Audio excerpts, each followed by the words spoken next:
René Robert Cavelier de La Salle débarque en Nouvelle-France en 1667. Il veut voyager, explorer et découvrir coûte que coûte un nouveau passage vers la Chine. C'est sans doute avec dérision que sa seigneurie dans l'ouest de l'île sera surnommée la Chine. Avec 23 Français et 18 Amérindiens, il part en expédition vers le sud en passant par les Grands Lacs. Ils atteignent le Mississippi en février et descendent jusqu'à son embouchure. Je, René Robert Cavelier de La Salle, prends possession, au nom de Sa Majesté, de ce pays de la Louisiane. Après un bref retour en France, La Salle et près de 300 personnes quittent La Rochelle pour fonder une colonie à l'embouchure du Mississippi. Après 2 ans d'exploration hasardeuse, l'aventure tourne mal. Épidémie et désertion font rage. Il ne reste que 36 des 288 personnes embarquées au départ. La tension monte et une mutinerie éclate.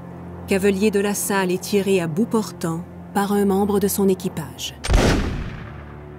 Dans le chalet, 2 tableaux illustrent le périple de Cavelier de La Salle. L'œuvre intitulée « Départ de La Salle pour aller à la découverte du Mississippi » du peintre Edwin Holgate évoque l'amorce des aventures de l'explorateur en 1682. Holgate est un habitué de la peinture murale. On reconnaît sa maîtrise de cet art par le traitement des couleurs en aplat et la stylisation des nuages. Il dispose ses personnages au premier plan, contrastant ainsi avec le fond clair du tableau.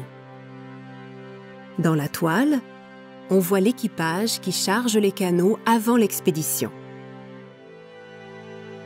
La Salle est présenté comme dominant, charismatique et décidé.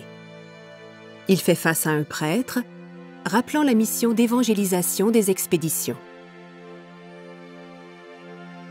En 1931, lorsque Holgate peint le tableau, la découverte du Mississippi est encore attribuée à La Salle, bien qu'on sache maintenant qu'elle revient à Louis Joliette et au père Marquette. Cette carte clôt la série des tableaux du chalet. Paul-Émile Bordua présente l'ensemble de l'empire colonial français au XVIIe et XVIIIe siècle, de la baie d'Hudson au golfe du Mexique. On ne connaît pas les sources utilisées par Bordua. Ce dernier a pu suivre les directives données par Aristide Beaugrand-Champagne ou encore reprendre un détail d'une carte parue en 1929 dans l'Atlas colonial français. Par différents effets graphiques, le peintre amplifie l'impression de grandeur des possessions françaises.